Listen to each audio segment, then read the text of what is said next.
The turning point came on July 6, 1885. 9-year-old Joseph Meister, who had been severely bitten by a rabid dog, was brought to Pasteur.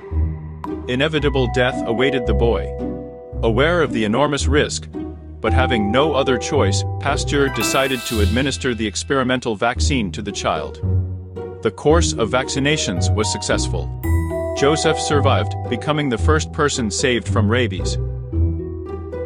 This event became a triumph of science, proving that even in the face of certain death, there is hope. Today, thanks to vaccination, hundreds of thousands of lives are saved annually around the world.